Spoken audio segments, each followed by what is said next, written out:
Cosinus pi moins 1, cosinus pi sur 2, 0, cosinus pi sur 3, demi, cosinus pi sur 4, racine de 2 sur 2, cosinus pi sur 5 vaut combien? C'est le but de cette vidéo et accrochez-vous car la suite est très intéressante. Pour répondre à cette question, nous allons passer par plusieurs étapes. Dans un premier temps, nous allons justifier l'égalité suivante, puis nous allons faire cette première démonstration, ensuite la deuxième, nous allons passer par la troisième, nous allons vérifier si nous avons une telle égalité, nous verrons que non. Nous allons développer cette valeur, nous allons déduire que en fait nous avons cette égalité et nous allons profiter de cette égalité pour voir que en réalité les solutions de l'équation ci sont aussi les solutions de l'équation ceci égale 0, donc en réalité ceci égale 0 et à l'aide de ces conclusions nous allons trouver les valeurs des trois cosinus ci, parmi lesquels l'angle que nous cherchons, c'est-à-dire cosinus pi sur 5. Alors accrochez-vous. Première étape, vérifions que cosinus 5x est égal à cosinus, justifions plutôt que c'est égal à cosinus 4x plus x. En effet, nous avons l'égalité entre 5x et 4x plus x. Et n'oublions pas aussi que cosinus est une fonction, donc l'image de deux valeurs égales va donner la même valeur. Raison pour laquelle cosinus 5x est égal à cosinus 4x plus x. Place à la question 1b. Montrons que cosinus 4x multiplié par cosinus x vaut toute cette expression. En effet, pour montrer que cosinus 4x multiplié par cosinus x vaut 8 cosinus puissance 4x moins 8 cosinus carré x plus 1, le tout facteur de cosinus x, constatons directement que le cosinus que nous avons à ce niveau en facteur se retrouve ici. Donc il est mieux de le maintenir en facteur. Il reste juste à calculer cosinus 4x et de montrer que c'est égal à l'expression que nous avons à ce niveau. En effet, pour toute valeur réelle, nous avons le produit ci qui vaut ce produit. Pour quelle raison?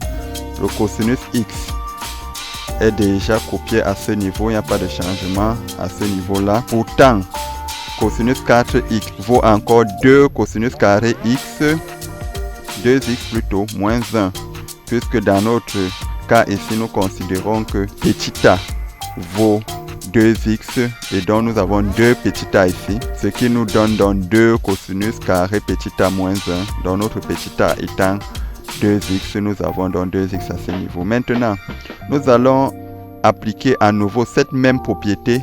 Maintenant, notre petit a vaut x, ce qui nous vaut donc le 2 qui est en facteur à ce niveau se trouve ici en facteur et cosinus carré, le carré qui est à ce niveau se retrouve multiplier l'expression de cosinus 2x et cosinus 2x lui-même vaut 2 cosinus carré x moins 1. Donc le carré si se retrouve là, le 2 multiplie le résultat et le moins 1 de départ se retrouve hors de la parenthèse. La parenthèse c'est là, voilà, qui se referme là et là. Donc nous avons effectivement ce résultat. Nous développons donc ce qui est à l'intérieur de la parenthèse ici, ce carré, nous le développons. Nous allons obtenir donc 2 cosinus carré x au carré, ce qui nous donne 4 cosinus puissance 4x. Maintenant, 2 cosinus carré x fois moins 1, ça nous fait moins 2 cosinus carré x fois 2, ça va nous faire moins 4 cosinus carré x. Maintenant, moins 1 au carré, ça nous fait plus 1. Nous avons donc l'expression ci qui provient du développement de ce carré. Le 2 ci est copié à ce niveau, moins 1 est à ce niveau, cosinus n'est pas toujours manipulé, il reste en facteur. Nous allons donc développer le 2 à l'intérieur de cette parenthèse, nous allons obtenir 8 puissance 4 cosinus 8 cosinus puissance 4x moins 8 cosinus puissance 2x. Maintenant 2 fois 1 nous font 2. Nous calculons donc les deux valeurs ci qui nous font le 1 ci et voilà donc l'expression trouvée. Passons à l'étape suivante qui est de montrer que sinus 4x multiplié par sinus x nous donne l'expression ci. À ce niveau, ce n'est pas si simple puisque nous constatons que en fait, pas comme à la question précédente où nous avions cosinus x à ce niveau et qu'il fallait encore avoir cosinus x de l'autre côté. Ici, nous avons sinus et nous avons cosinus. Cela veut dire que les manipulations seront un peu plus lourdes. En effet, nous constatons que sinus 4x vaut encore 2 sinus 2x cosinus 2x. Et le sinus x qui était en multiplication de sinus 4x reste ici à ce niveau. Nous nous rappelons que sinus 2x donne 2 sinus x cosinus x, ce qui va nous donner 4 à ce niveau. Et le sinus x qui est à ce niveau multiplie dans le sinus x qui apparaît à ce niveau pour nous donner sinus carré x. Et nous avons cosinus x qui apparaît enfin. Ce cosinus va être maintenu en facteur puisque nous avons besoin d'un cosinus en facteur. Rappelons que les démonstrations des égalités sont parfois conduites comme des constructions. Donc nous construisons le résultat que nous voulons obtenir. Étant donné que le cosinus que nous cherchons déjà en facteur est apparu, on le maintient en facteur et on ne le touche plus. Maintenant, sinus carré x vaut 1 moins cosinus carré x. Nous remplaçons donc sinus carré x par sa valeur. Tout ce qui reste donc c'est à développer. Nous faisons d'abord dans un premier temps multiplication entre le 4 en facteur ici et la première parenthèse que nous avons ici. Ce qui nous donne 4, ce qui nous donne moins 4 cosinus carré x, le tout en facteur de l'expression 2 cosinus carré x moins 1. Et nous continuons le développement. 4 fois 2 cosinus carré x nous donne 8 carré, 8 plutôt cosinus carré x. 4 multiplié par moins 1 nous donne moins 4. Moins 4 cosinus carré x nous donne 8 cosinus carré x. Je veux dire moins 4 cosinus carré x multiplié par 2 cosinus carré x nous donne 8. Moins 8 plutôt cosinus puissance 4x. Moins 4 cosinus carré x multiplié par moins 1 nous donne 4 cosinus carré x. Cosinus est déjà en facteur à ce niveau. Il suffit d'ordonner cette expression à l'intérieur de la parenthèse. Nous obtenons moins 8 cosinus puissance 4x plus 12 cosinus carré moins 4 et d'où le résultat. Déduisons à présent que cosinus sin x vaut donc toute cette expression. Nous devons penser déjà à la première question qui nous demandait de justifier l'égalité entre cosinus sin x et cosinus 4x plus x. Nous avions vu par ailleurs que cette expression donnait celle-ci et que cette expression-ci donnait celle-là. Nous allons donc combiner toutes ces informations pour pouvoir établir cette relation. Nous rappelons aussi que cela a été fait dans une des vidéos présentes dans notre chaîne dont le lien paraît dans la description tout en haut et que vous pouvez aller voir. Nous avions une fois démontré en un seul calcul cette égalité.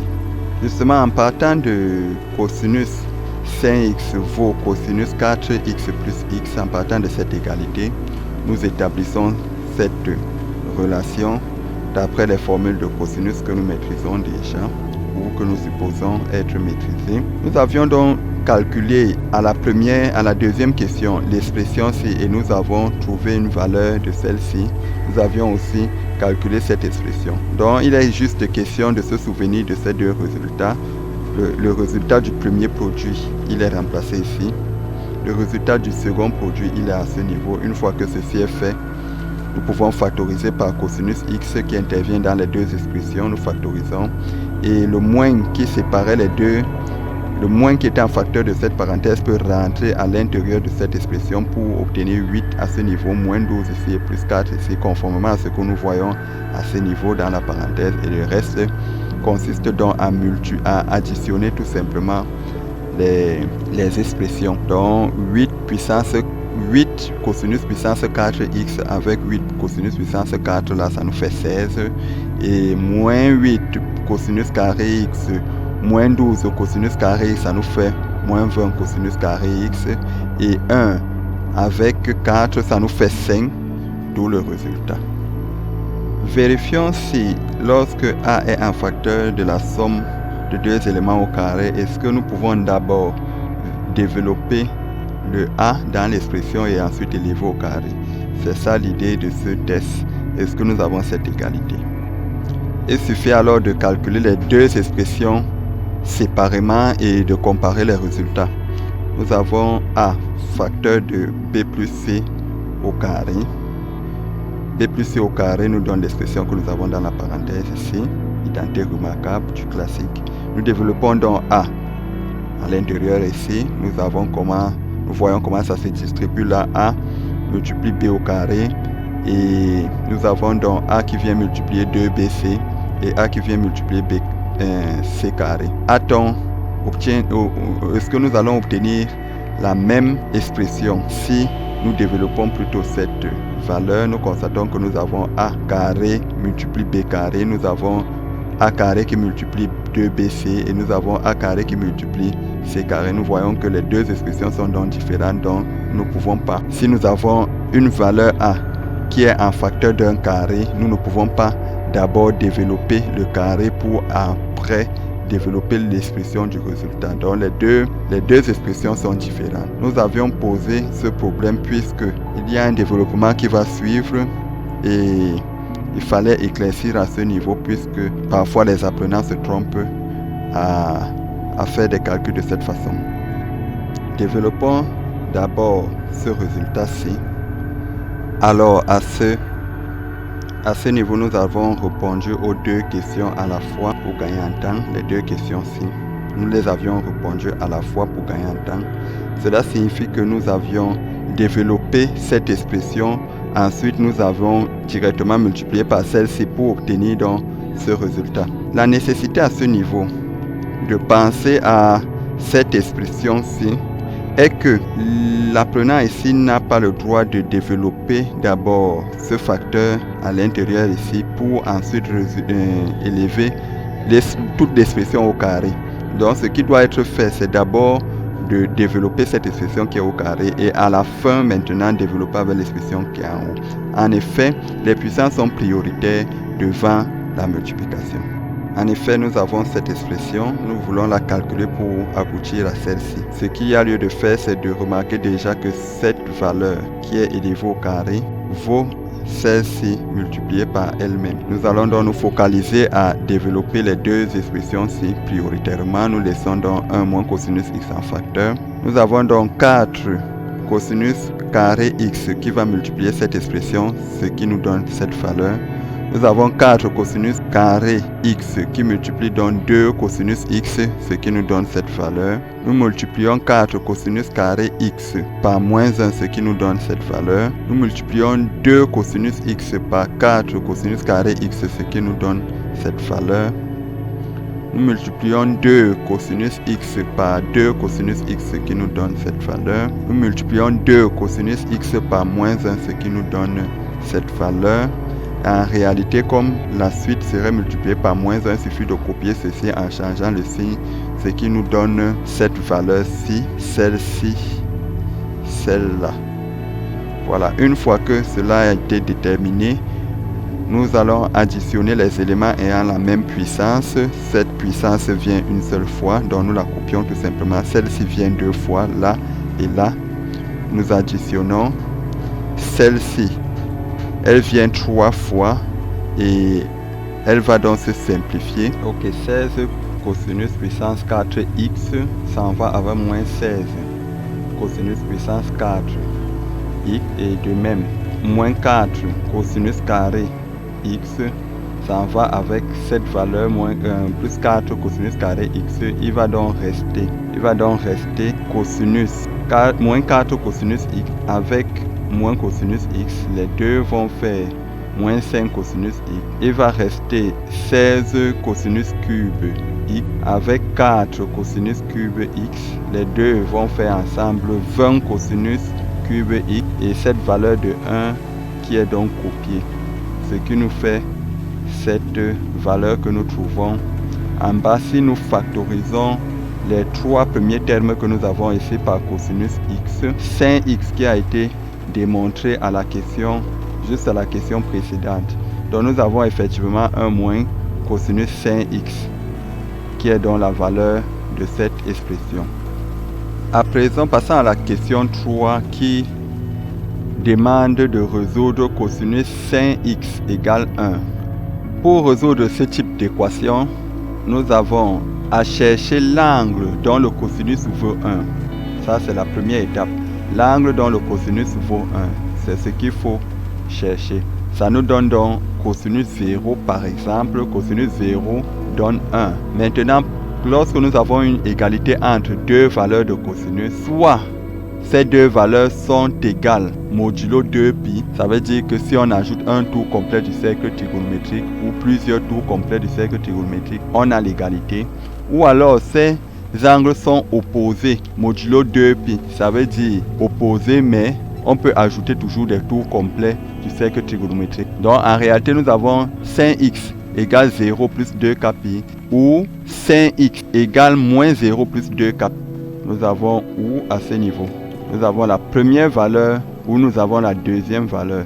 Maintenant, en regardant de près ces deux informations, on constate que les deux informations donnent en fait une unique information qui est x est égal à 2kpi sur 5. Maintenant, la résolution dans moins pi, cela signifie qu'on cherche les valeurs de x, dont les valeurs de cette fraction qui sont dans moins pi. Il s'agit donc d'encadrer cette valeur dans moins pi. Rappelons que k est un nombre rationnel, plutôt un nombre entier relatif plutôt. Bon, donc cela nous amène ici 2kpi sur 5 compris entre moins pi et pi, ce qui entraîne ici que 2k sur 5 est compris entre moins 1 et 1. Ce qui entraîne en fait que k est compris entre moins 2,5 et 2,5. Et comme k est une valeur entière, cela signifie que nous avons moins 2, nous avons moins 1, nous avons 0, nous avons 1 ou 2. Donc nous avons 5 valeurs possibles. Chaque k va nous donner un x potentiel. Lorsque nous remplaçons donc k par moins 2 dans cette expression, nous allons trouver x est égal à moins 4 pi sur 5, il s'agit de cette valeur. Lorsque nous remplaçons k par moins 1, nous trouvons moins 2 pi sur 5, il s'agit de cette valeur. Lorsque nous remplaçons k par 0, nous trouvons l'angle nul qui nous donne cette valeur. Et lorsque nous remplaçons k par 2, nous avons 4 pi sur 5. Et lorsque nous remplaçons k par 1, nous avons 2 pi sur 5. Voilà donc les 5 solution de l'équation que nous cherchons. Maintenant, déduisons les valeurs de cosinus 2pi sur 5, cosinus 4pi sur 5 et enfin, ce qui nous intéresse, cosinus pi sur 5. Alors, il va falloir s'accrocher. C'est vraiment très intéressant. Nous avions vu à la question précédente que l'équation cosinus 5x égale 1 admettait 5 solutions. Dans moins pi, il s'agit de cette valeur, celle-ci et celle-là. Donc nous avons 5 solutions. Nous savons aussi que les solutions de cette équation sont également les solutions de l'équation-ci. Pour quelle raison? Simplement parce que 1 moins cosinus 5x est égal à cette valeur qui est soulignée ici. Cela signifie que lorsque nous avons cosinus 5x égale 1, cela signifie que 1 moins cosinus 5x est égal à 0. Donc en d'autres termes, cette valeur est égale à 0. Cela veut dire en d'autres termes que les 5 solutions que nous avons à ce niveau sont les solutions de l'équation que nous avons ici. Autrement dit, cela signifie aussi qu'en remplaçant cosinus par x, je veux dire en remplaçant x par les valeurs qui sont ici, si nous choisissons une valeur au hasard ici et que nous remplaçons ici, nous devons trouver 0. Cela veut donc dire que chaque valeur ici annule l'expression que nous avons à ce niveau. Directement, nous constatons que 0 annule la première parenthèse. Cela signifie que les 4 autres valeurs restantes sont celles qui annulent dans l'équation qui est la valeur qui est à l'intérieur. Ce qui nous donne dans l'équation 4 cosinus carré x plus 2 cosinus x moins 1 égale 0. Cette équation est solution des 4 valeurs qui sont ici. Ou alors ces 4 valeurs ici sont des solutions de cette équation. Cela signifie que si je cherche la valeur de cosinus, par exemple 4 pi sur 5 ou moins 4 pi sur 5, il suffit de résoudre l'équation-ci. Les solutions, ceci égale 0. Les solutions que nous allons trouver sont parmi lesquelles cette valeur. Donc si je cherche le cosinus de moins 4 pi sur 5, il me suffit de résoudre l'équation 4a carré, je vais dire 4a carré plus 2a moins 1 égale 0. Ces valeurs, les racines de cette équation sont en réalité les valeurs de cosinus 4 pi sur 5 et celle de 2 pi sur 5. Observez attentivement ce que je dis, vous verrez que c'est vrai. Parce que, observons juste ici, si je remplace A par cosinus 2 pi sur 5, qu'est-ce qu'on constate? On constate que nous sommes en train de remplacer A là par cosinus 2 pi sur 5. On aura dans le carré, au niveau de cosinus, on aura 2 cosinus 2 pi sur 5 moins 1. Nous voyons que en réalité, nous sommes en train de construire cette expression dans laquelle on a remplacé x par 2 pi sur 5. Or, nous sommes en train de dire que les solutions qui sont ici annulent l'expression. Cela veut donc dire que si elles n'annulent pas ceci, elles annulent ça, puisque c'est un produit. Pour qu'un produit soit nul, il faudrait qu'un de ces facteurs soit nul. Étant donné que 5 pi sur 2 pi sur 5 ne peut pas annuler cette expression, ça veut dire que 2 pi sur 5 annule cette expression-ci. Donc pour trouver la valeur du cosinus 2 pi sur 5, il suffit de résoudre cette équation. De même, pour trouver le cosinus de 4 pi sur 5, il suffit de résoudre cette équation. En effet, le discriminant de cette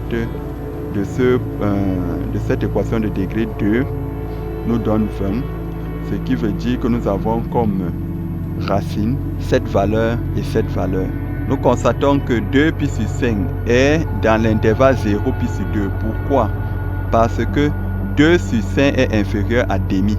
Donc, 2 pi sur 5 est inférieur à pi sur 2. Et 2 pi sur 5 est positif, ce qui veut dire que 2 pi sur 5 est plus grand que 0. Conséquence, 2 pi sur 5 est donc compris dans l'intervalle 0 pi sur 2.